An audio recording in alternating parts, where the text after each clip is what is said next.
2 minutes and 14 seconds after the first seismic event, a second event measuring 4.2 on the Richter scale, 250 times larger than the first, registers on seismographs across Northern Europe and is detected as far away as Alaska.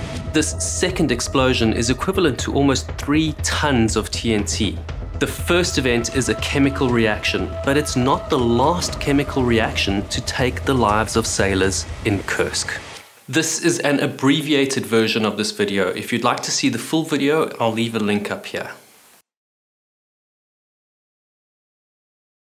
Kursk is completed and launched in 1994.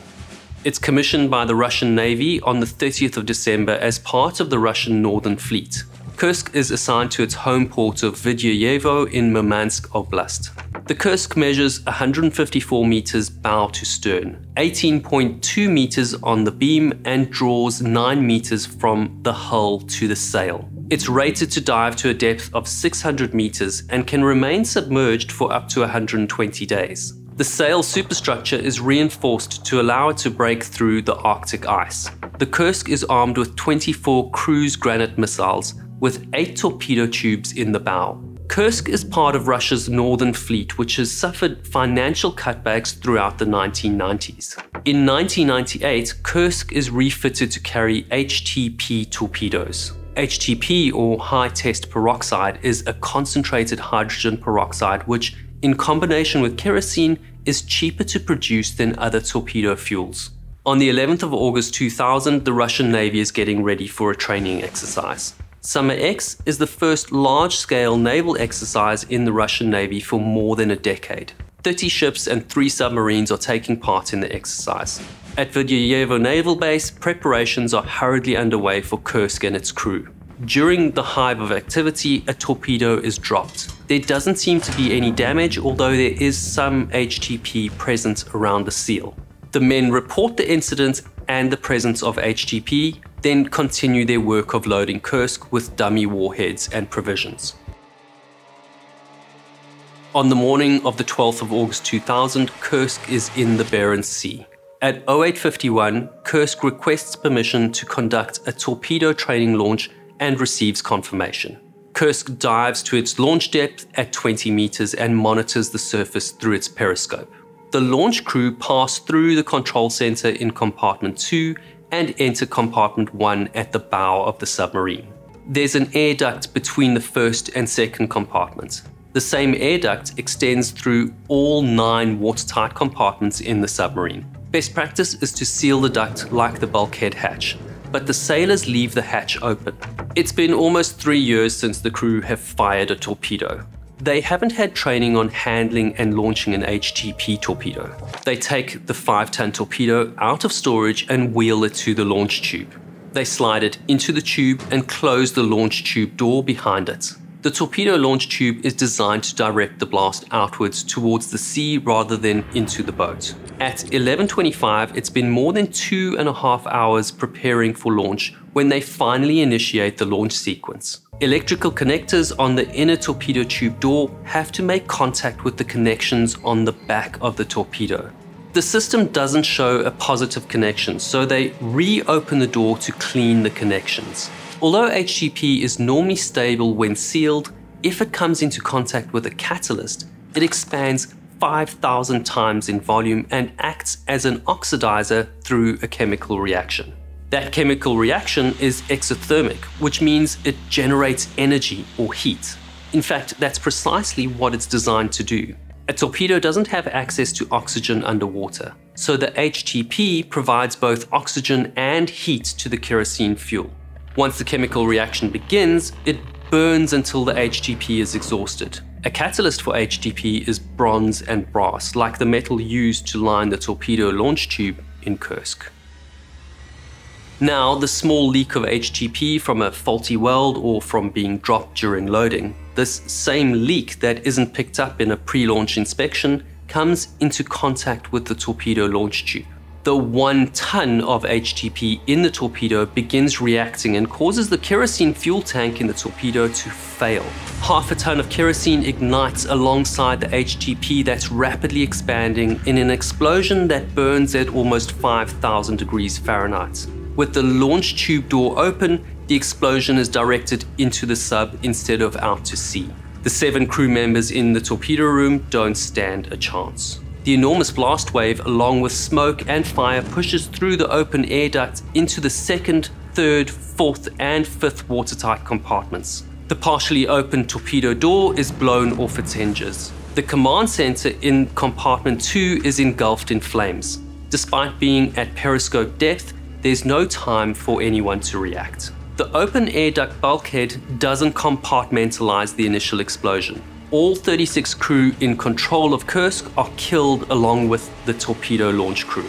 At 11:29 and 34 seconds, Norwegian seismic detectors that are part of the array known as NORSAR are the first to pick up a notable event. The location of this event is pinpointed at 69 degrees 38 north, 37 degrees 19 east, northeast of Murmansk, approximately 160 miles from Norway and 50 miles from the Kola Peninsula. These are the last known coordinates of Kursk. 2 minutes and 14 seconds after the first incident, a second, much larger event is detected. This time it registers 4.2 on the Richter scale and is 250 times larger than the first detection, an explosion equivalent to almost 3 tons of TNT.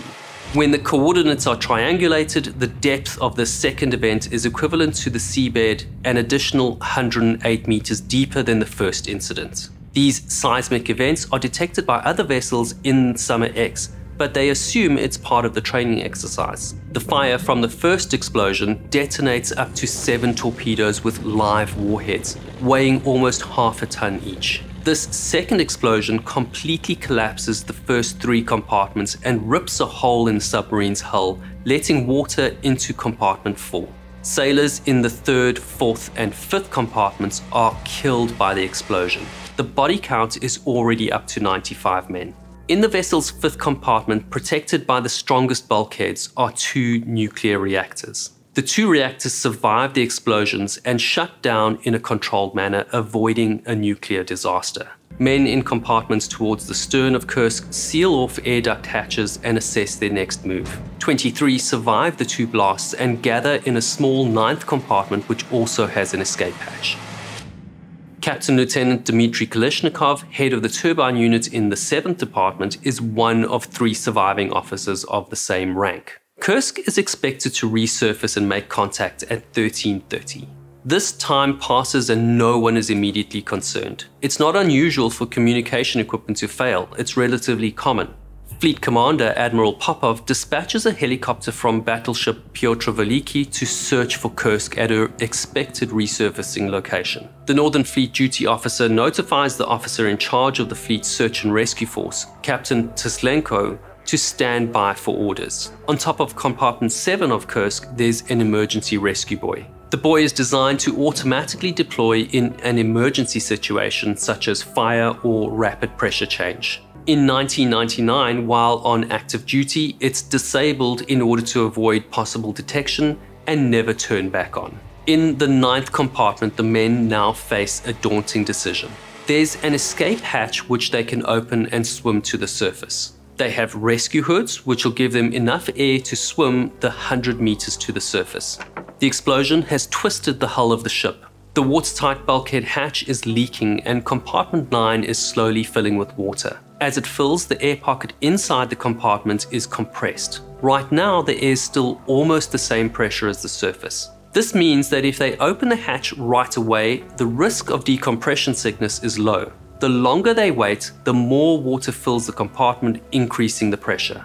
This also means as time passes, they're breathing air under higher pressure, so their body starts to absorb nitrogen. If they wait too long to open the hatch and ascend, they will get decompression sickness when they swim for the surface. They know there are rescue ships in the area, so they'll probably get picked up at some point. But it's not a simple decision to make. As soon as they open the hatch, they'll seal their fate. The airlock compartment could be flooded, so when they open the hatch, it would completely flood the 9th compartment. If the injured sailors make it out of the hatch and are able to swim to the surface, the water in the Barents Sea is freezing.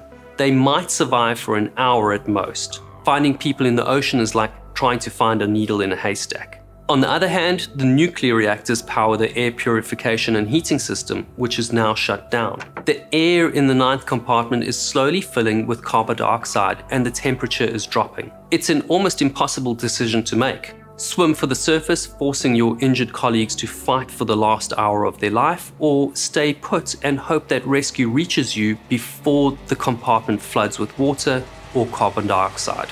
For now, the sailors have emergency rebreathers. As the men exhale, the carbon dioxide and water vapor in their breath causes a reaction in the chemical. The potassium superoxide absorbs the carbon dioxide and releases oxygen. After the chemical reaction takes place, the potassium superoxide is spent and the cartridges need to be replaced. The men have limited supply of cartridges, however, they decide to wait for rescue. At 22:30, an emergency is declared by the Northern Fleet and the training exercise is abandoned. Inside the submarine, the men's rebreather cartridges are starting to run low. Captain Lieutenant Kalashnikov and two others start to exchange cartridges in the rebreather system. The compartment is still filling slowly with water and it's pitch black. One of the men loses his balance, plunging into the icy water with a potassium superoxide cartridge. Potassium superoxide is as reactive as the hydrogen peroxide that caused the first explosion. When the cartridge submerges under the oily water, it triggers a chemical explosion and flash fire, etching a burn mark into the walls of the compartment above the waterline. Kalashnikov's abdomen is burned by acid, exposing his internal organs. The flesh on his head and neck is stripped away by the explosion. The other men dive under the water to escape the flames and chemicals burning their skin. In order for humans to survive, they need to breathe at least 19.5% oxygen. The flame is over in a flash, but when the men come up for air, the oxygen in the air has been consumed by the fire. The chemical reaction designed to give them life has now taken it away.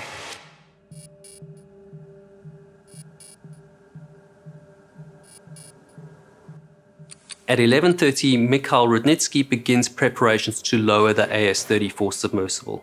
6 hours later, at 17:30, it's in the water. At 18:30, the AS-34 collides with an object 100 meters below the waterline while traveling at a speed of 2 knots.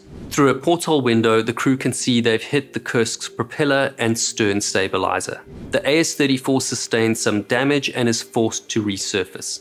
Its sister submersible, the AS-32, is prepared for launch on the Mikhail Rudnitsky and it goes into the water at 22:40.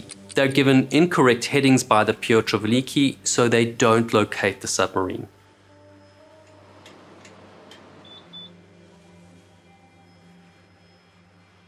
At 0100 on Monday the 14th of August, the AS-32 is back at the surface. During the morning, the salvage tug Nikolai Shaika SB-131 manages to obtain the first images of the wrecked submarine. Using deep-water camera equipment, it shows severe damage from the sub's bow to its stern.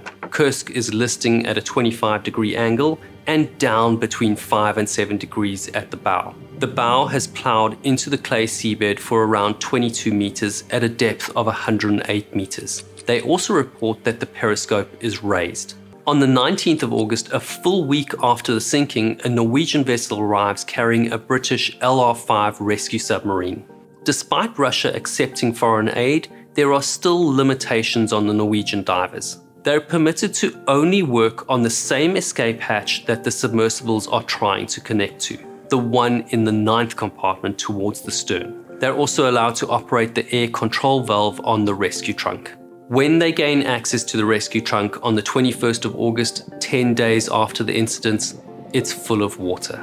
Once the inner hatch is open, a small pocket of air streams out of the 9th compartment. They lower a camera in and see the bodies of the 23 sailors. 2 Dutch salvage companies, Smits International and Mammoet, are contracted to raise Kursk. This is the largest operation of its kind at an estimated cost of $65 million.